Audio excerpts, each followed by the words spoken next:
Hello and welcome to another edition of Pop and Scott Talk Baseball. How you doing today, Dad? I'm doing great. Yeah, saw you this weekend. We watched had a quick visit and watched little baseball, a little hockey, a little basketball. We watched a little bit of everything, and I saw Caitlin Clark today break Pistol Pete Maravich's scoring record for NCAA basketball. that's right. And there are people poo-pooing her about that record because how many years? And I was like, it was during COVID. Give me a break. She played 4 years. She's not playing the COVID year. The COVID year is next year. She's not doing it. She's going to do WNBA. She's going to be drafted probably by Indiana. Oh, she has said that? Yes. So she's not coming back. She said she's ready to move on. Well, that's pretty good. And I've been sir. I don't know why, because the young lady is one of the best pure shooters I've ever seen, male or female. Right. And I mean, she plays hard. She hardly ever comes off the court. She has a lot of assists too. So it's not like she's just a ball hog. Right. And there's a young man that's 6'10" at Indiana State, sophomore. Have you seen him? I've heard about him, yeah. They call him the Larry Blurb. Yeah. He's out of shape. And his coach said he's a little slower than everybody else on the court, but it doesn't matter. He's just better than everybody else. But yeah, so it's some interesting non-baseball stuff. Of course, this time of year is basketball, March Madness. We're on the 3rd. I watched baseball last night. I watched that Houston Astros charity thing down there in Houston. And last night I saw Texas Tech Stick. I was watching. It was Texas State, Vanderbilt. Texas Tech has played in that too. I think I was watching Louisiana State and Louisiana last night. Oh, okay. Louisiana University, and that it was both teams had no hitters through 5 innings. Then Louisiana State blew it open. They're ranked number 3, and they won a national championship last year, and they're still playing good. I mean, it was a good ball game. I mean, both those they had 2 good pitchers. One for each team, and the big left-hander, 6'5", pitching for Louisiana University. He didn't throw. He threw about the 88, 89 mile an hour fastball, but his slider. When he threw that slider, if he threw it in the strike zone, they weren't going to hit it. Right. I mean, it was amazing. If he can pick up a little more speed, he's left-handed. He probably doesn't need to do that. He'll be all right. I enjoyed it watching the college game, and he'll pick up a few mile an hour. And we do have a signing that happened this weekend. Yeah, Chapman got signed for, I believe, 3 years, $54 million. That's correct. Correctly. Yep, he's going to play third base for the Giants. Yeah. Is there any options on that one? I didn't see the full. I've been traveling a lot this weekend, folks, and then I worked all day today. I didn't see any options on it. Not like Bellinger's got. Right. But now Philadelphia today has told. Oh, come on. Boris Montgomery looks like if he signs with anybody, it might be with Boston, with the Red Sox, and oh golly, I can't think of his name. The other guy, Snell. Yeah, Snell was just offered a contract by Philadelphia, but they said it's on their terms. It's got to be short term. See, everybody is going to start offering short term to these 2 guys because they're just not going to offer those long term contracts. It's just not going to happen. Right. Yeah, me and my friends talk about those 2 guys. There's no thing. I wanted to get a list for 2025 free agents for today. Let me see if I can get that real quick. Well, while you're looking for that, Brandon Crawford signed a 1-year deal with the St. Louis Cardinals. Boston signed C.J. Cron to a 1-year deal.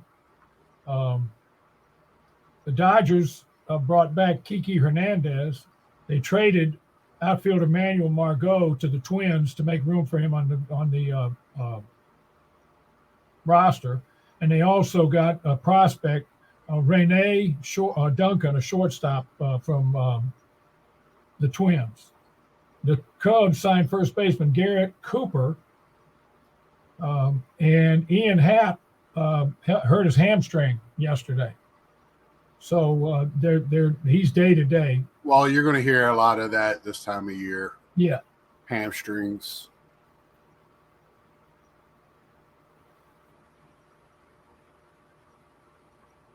Yeah, so like a catcher, really nothing huge for next year, but first base is Paul Goldschmidt, Pete Alonso, Anthony Rizzo, Christian Walker, that's with the Diamondbacks, Ryan O'Hearn, second base, Gleyber Torres, Brandon Lowe with the Tampa,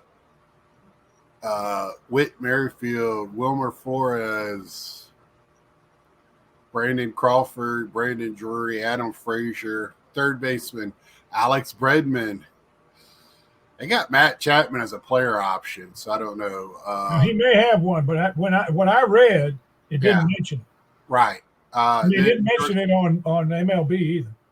Shortstop, Ahmad Rosario, Garrett Hampson, nothing real big. Outfielders, Juan Soto, Cody Bellinger on an opt-out, Alex Verdugo, Michael Conforto, Joey Gallo, Jock Peterson, which has a mutual option. Well, some of those guys, they're near the end of their career. Yeah, I'm sitting here, though. I mean, Harrison Bader with the Mets, he's on a 1-year deal. So I think a lot Jason Hayward, which is on the back end. Marcell Ozuna for DH. But starting pitcher Garrett Cole has an opt-out. Justin Verlander has a vesting option. Corbin Burns, Zach Wheeler. That's a huge. Shane Bieber, Walker Buehler, Robbie Ray, Alex Cobb. And there's a lot of pitchers. Okay, let's stop right there. Uh-huh. The Phillies, they've made an offer to Snell. If they sign Snell to a 2 or 3 year contract, then they don't have to worry about throwing a whole lot of money if Wheeler walks.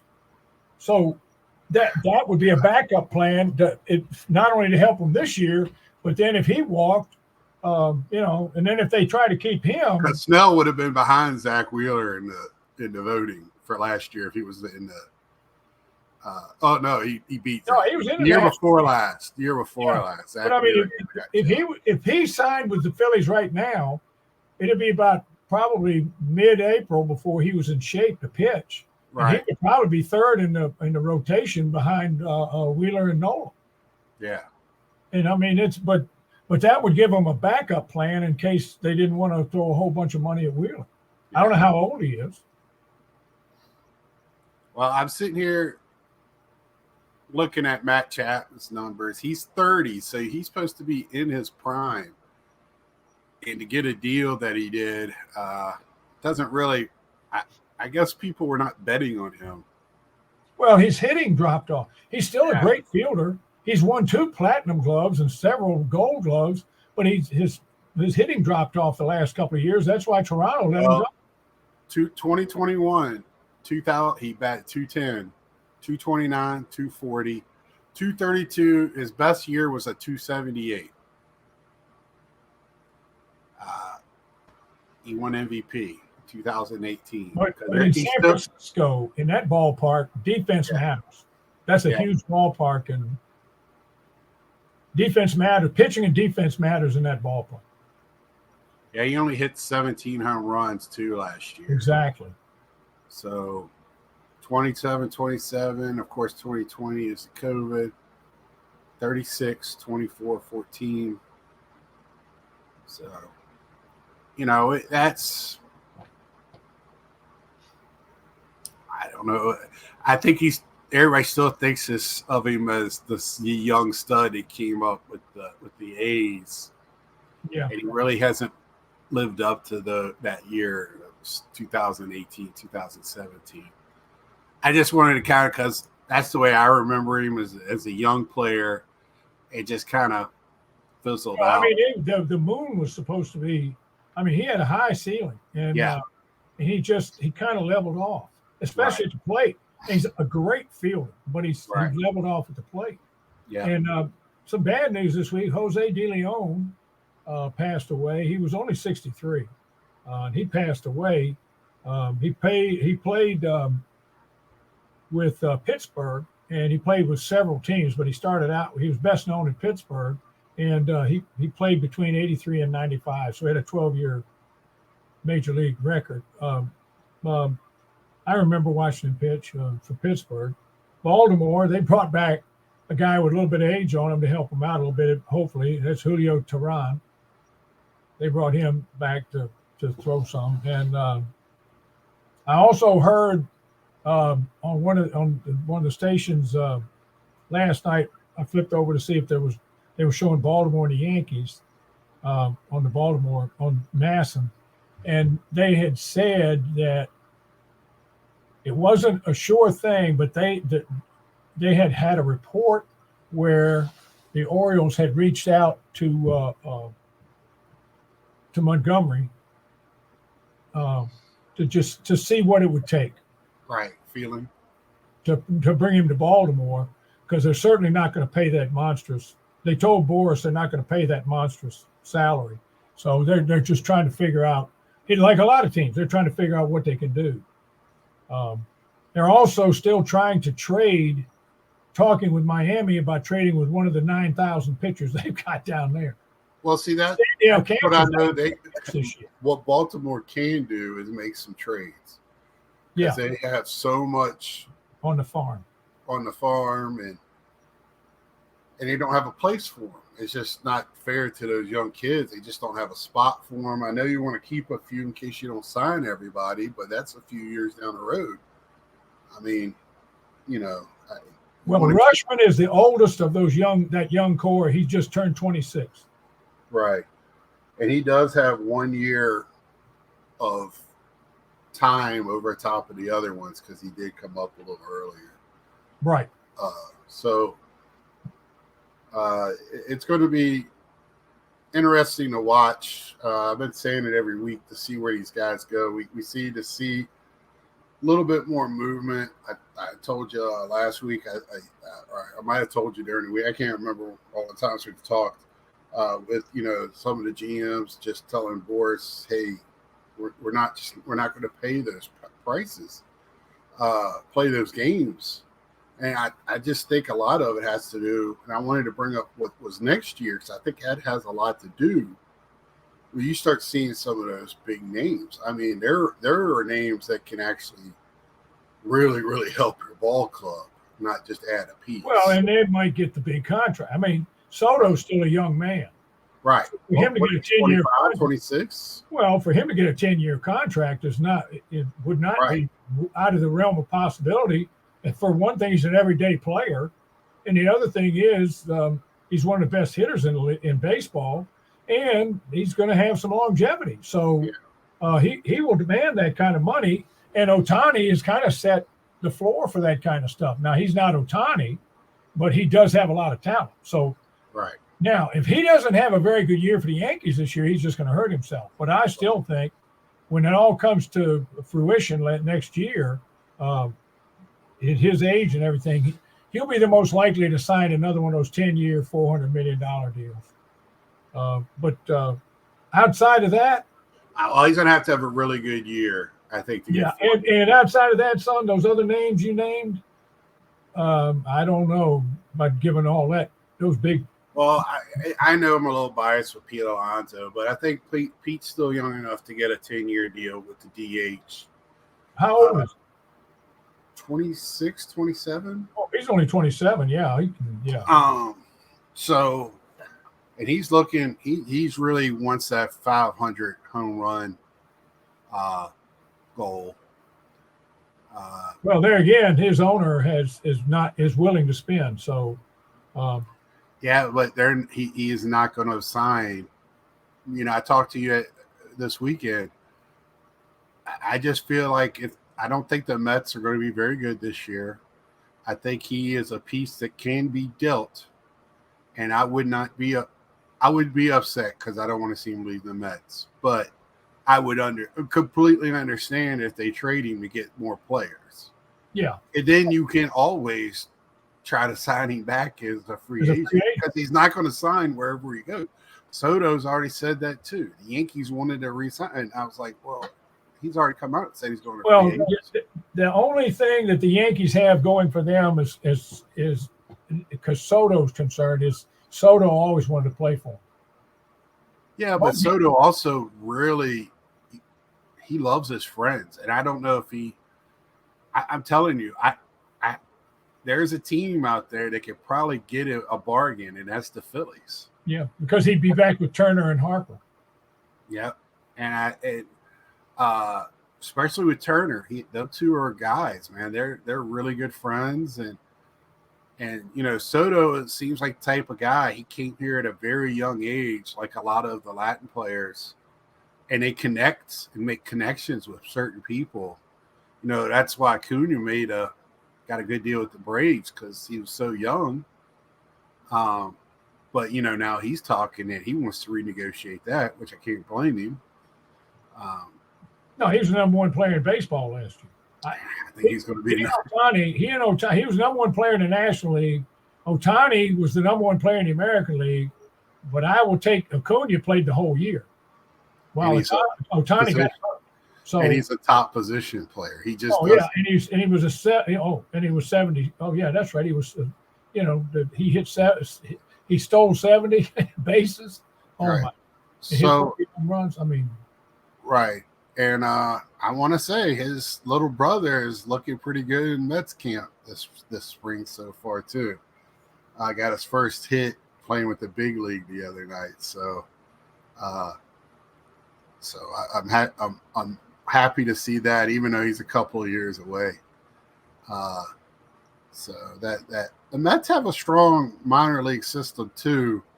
They're just not ready for the bigs, and they got too many second year. They call them the kids. They're going to let them play, and none of them are outside of Alvarez. To me, the other three guys are just pieces. They're not a guy.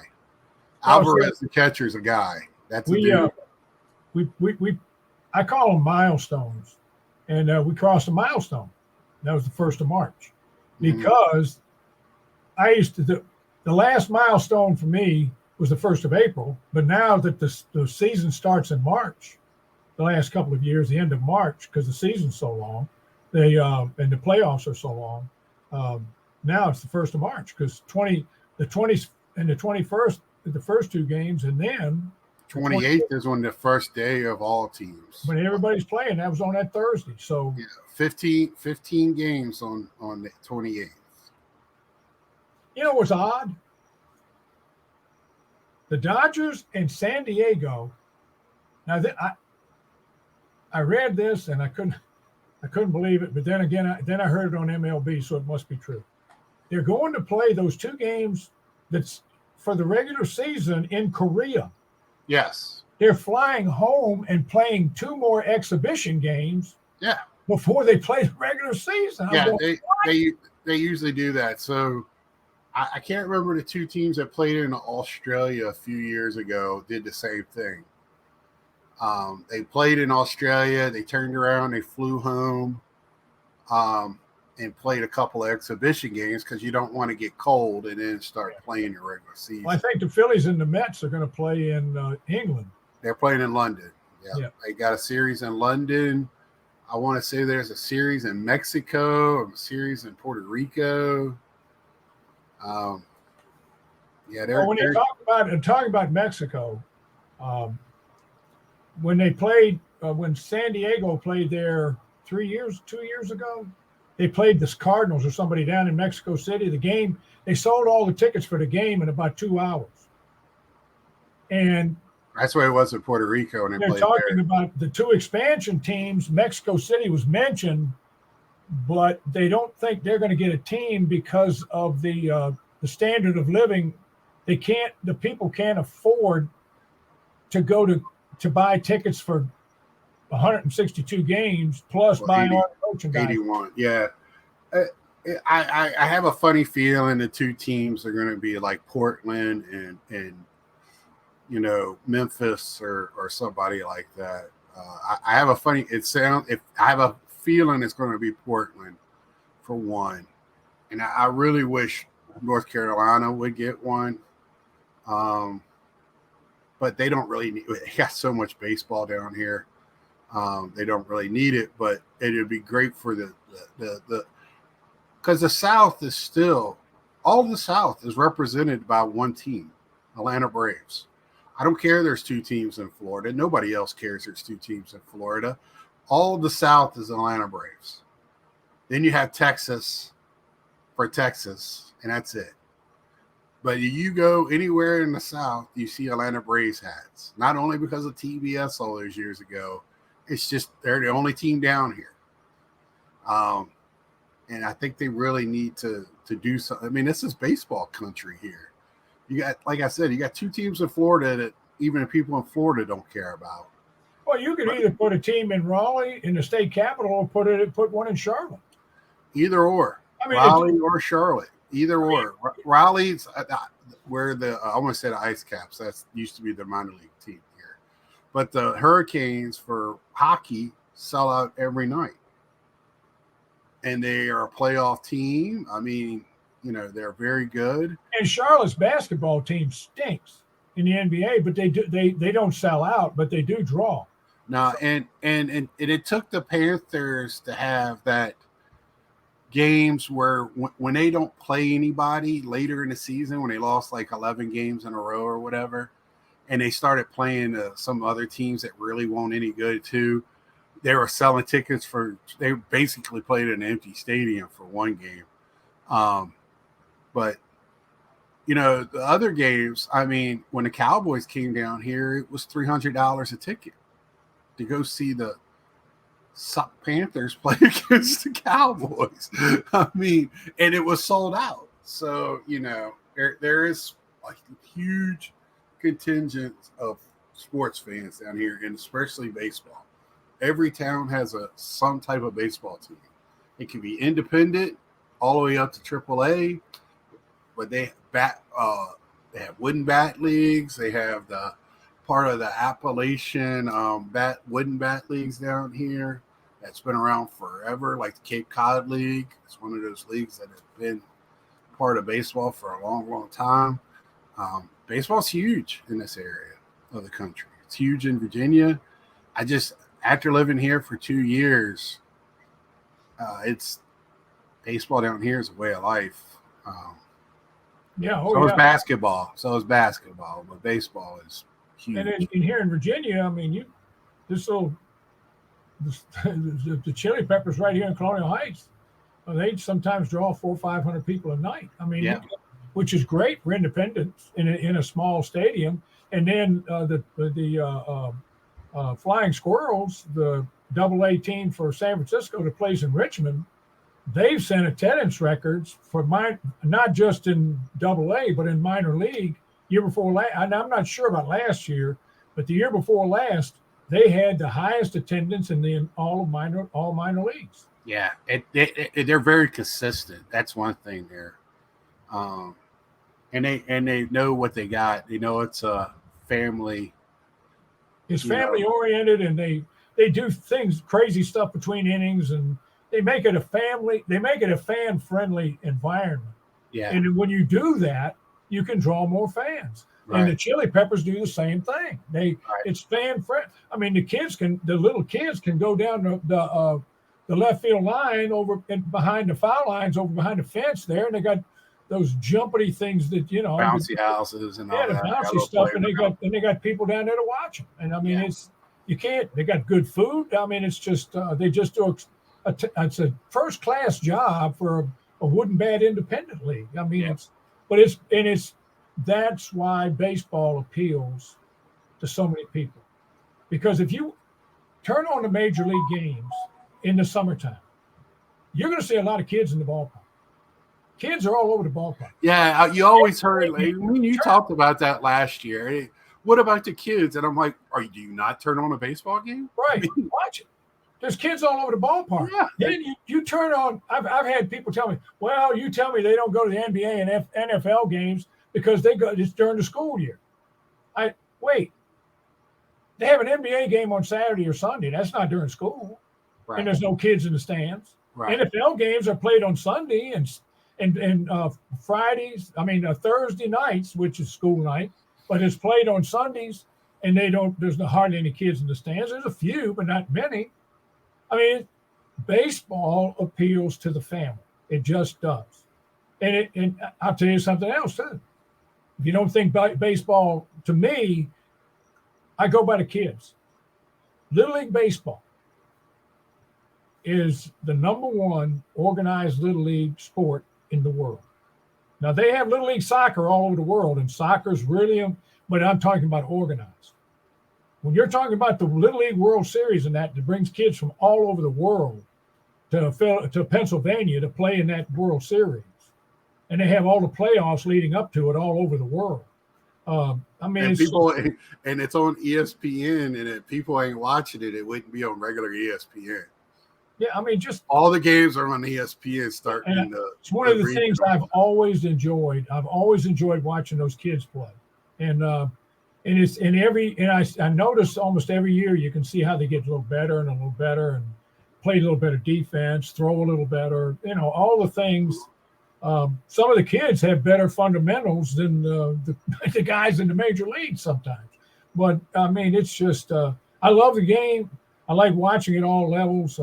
And last year when they shortened the game with the rules changes, this old guy, a lot of people at church, well, you're not going to like that. You're one of those old fuddy-duddies that, you wanted left the same. No, I don't want 4-hour games. No, I was glad to see the pitch clock, so that guys that haven't swung at 3 pitches have to stand out and adjust their batting gloves every pitch. You haven't swung. What are you adjusting? So, I mean, it's just they can't do that anymore. So it sped the game up and made it more enjoyable for me. Yeah, I agree. I was one of the fuddy-duddies. I was like, I don't think it's going to do anything. I just think it's fanfare to say that they're trying to do something, and it actually worked. So I admit when I'm wrong, and I was very wrong, and I was happy I was wrong. It moved the game along. I think the steals made it a little bit more exciting. I feel bad for catchers because some of them, having a 30% throw out is huge now because the advantage is to the runner. So see, that was the difference last night watching the college game. Now, don't get me wrong. I was enjoying it. Watching those young guys play and play hard, the way they were diving for balls and everything. Oh, yeah, it was fantastic. But the game was a lot slower because they. Yeah, well, what aggravates me with college is between every pitch, it seems like it's everybody's got to communicate on what's going on this pitch. Oh, that was another thing. The pitchers last night, instead of having the wrist thing with all where they get the signal or they look over the dugout, then they got to look on the thing. Then they had to watch. Yeah, they got to watch now. That started last. And they looked down at the watch, and I guess that gave him that gave him what he wanted. The manager wanted him, the coach. Yeah, I think. I think Virginia was one of the reasons that came about that year that they went to the World Series, and it took freaking 30 minutes to throw pitches in between. But the game was slower because it was so funny because the pitchers were doing so well, nobody had to come to the mound. Well, right. When the pitcher for this was so funny. It was in the 6th inning, and the pitcher for LSU gave up his first hit.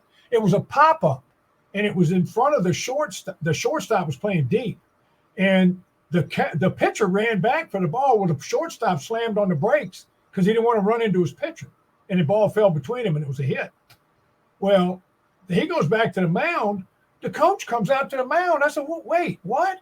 That's the first hit. The first guy on base, he walked one guy in a couple of innings earlier.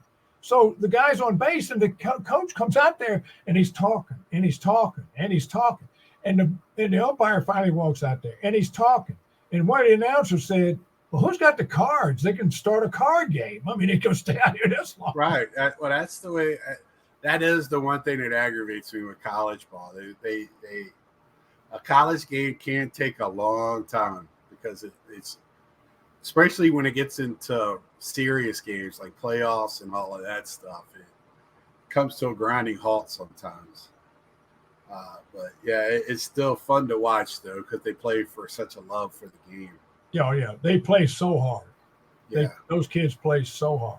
Yeah, and I mean, those now these kids that's all they do. I saw a TikTok video today of an 18U tournament.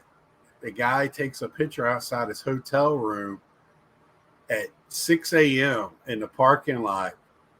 The other team had a pull behind trailer that they unloaded all this weight equipment. It looked like a weight room in the parking lot where the kids were out there working out before a 10 a.m. game. Doing their workout. Right. They brought their gym with them. And I was just like, this is why these kids are so good. This is why they're ready to play at 18, 19, 20 years old.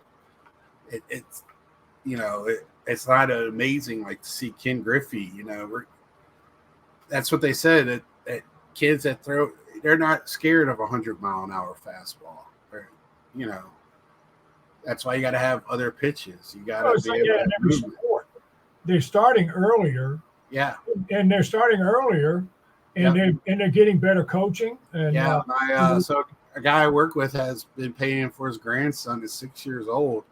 He gets 2 or 3 times a week. He goes to a basketball coach to get one-on-one coaching for basketball at 6 years old. Well, I mean, look at some of Mason, my grandson, your nephew's friends. They were going to personal baseball hitting instructors and fielding instructors that their parents were paying for 2 or 3 times a week. So yeah. Well, I mean, there are camps all over, not camps, schools all over the Richmond area now for that.